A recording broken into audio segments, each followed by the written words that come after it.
नमस्ते नमस्ते पिसफुल डाइरेक्टरबाट आज चाहिँ के अरे यो सेरामिक उसमा चाहिँ हाम्रो लेजेन्ड भनौँ होइन महिलाहरूलाई सपोर्ट गर्ने पार्टी भन्दा पनि महिलाहरूलाई अनि ह्यान्डिक्राफ्ट उसमा चाहिँ सपोर्ट गर्ने होइन पार्टी त उहाँको आफ्नो छँदैछ सबैले चिन्नुहुन्छ होइन अनि महिला दिदीबहिनीहरूलाई चाहिँ सेल्फ बनाउने सिप सिकाउने आत्मनिर्भर बनाउने दिदीले पनि भनिराख्नु भएको छ होइन सबैजनाले चिन्नुहुन्छ होला आज दिजुले चाहिँ हामीहरूलाई मोटिभेट गर्नको लागि चाहिँ यहाँ आउनु भएको छ अनि दिजुले माटोको यस्तो वस्तु तयार गरेको आँखैले देखेको आजै हो अझै हजुर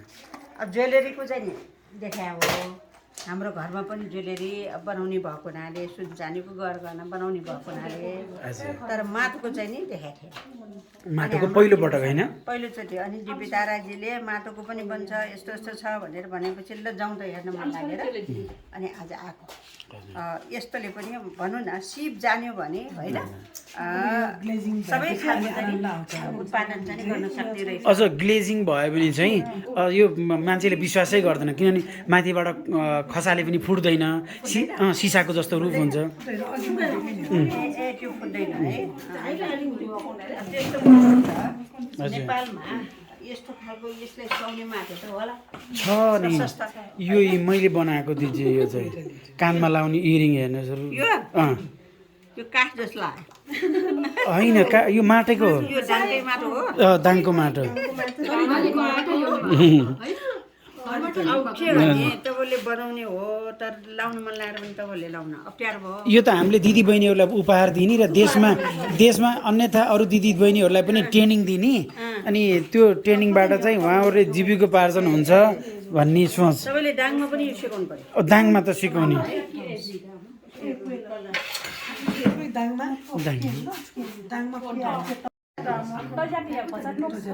त्यो त कछुवा घरमा चाहिँ राख्ने हुन्छ नि शुभको लागि अनि त्यसको लागि चाहिँ कछुवा बनाएको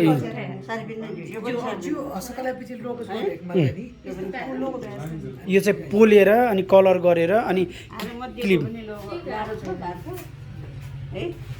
त्यो त दिदीबहिनीहरूले बनाइहाल्नुहुन्छ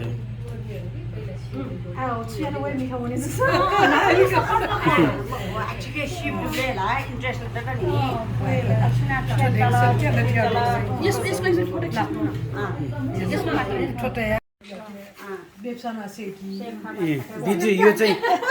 फेस बनाउने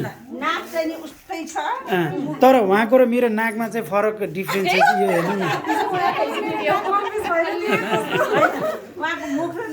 हेर्नु न मेरो पनि त्यस्तै छ भनेर कन्फ्युज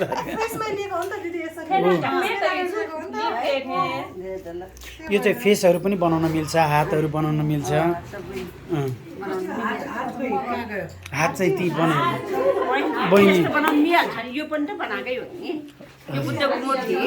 माटोकै होइन हजुर त्यो बुद्धको मूर्ति पनि त माटोकै हो नि त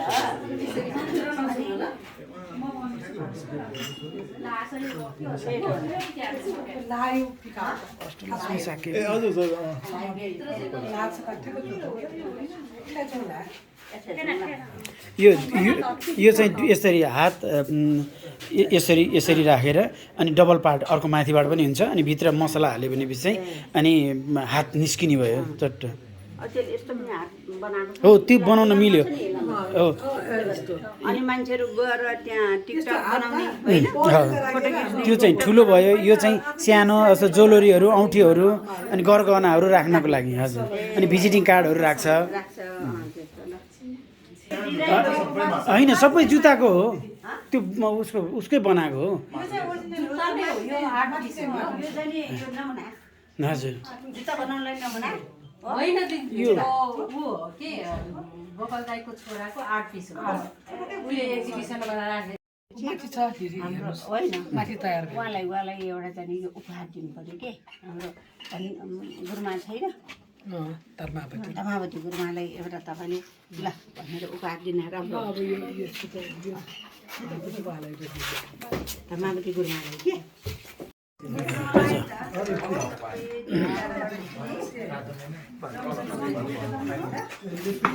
यो चाहिँ हामीले बनाएको दिन्छु यो सबै अनि पोलेर आएको अब यसमा फेरि कलर गर्ने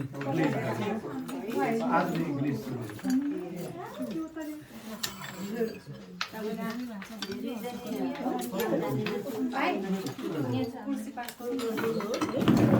चाहिँ हामीले बनाएर अब चाहिँ झट्ट सिधै यसमा ग्लेज गर्ने हो त्यसको लागि हामीले जरुर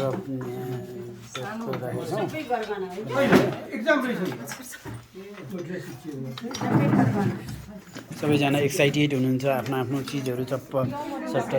गर्नु लागि मेरो त दिन्छ होइन अरू आउनु बाँकी दिन्छ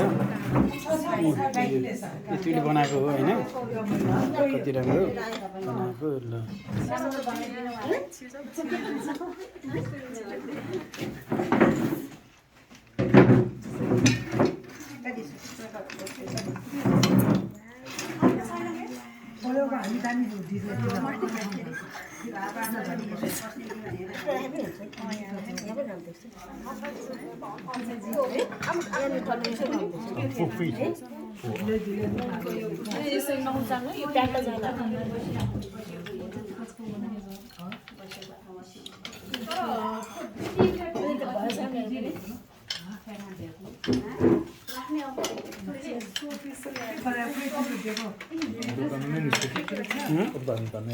हाम्रो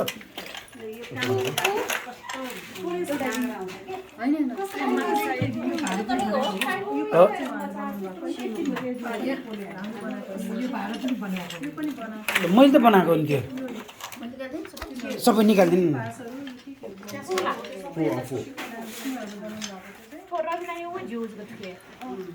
यो चाहिँ मैले बनाएको सबै है यो क्लोजिङमा यो 2-3 दिनपछि यो ट्रेनिङको 2-3 दिनपछि मात्रै हुन्छ त्यहाँ 3 दिनपछि मात्रै अर्को मेटलको भएको सँगै क्लोजिङ गर्ने 5 गते चाहिँ हुने भएन अस्कल मासुमै हुन्छ यो हजुरहरुको हुन्छ ए 5 गते चाहिँ हामीहरूको हुने भयो 5 गते तपाईहरुको सकिन्छ हैन दिदी पनि मजाले फोटो हजुर हजुर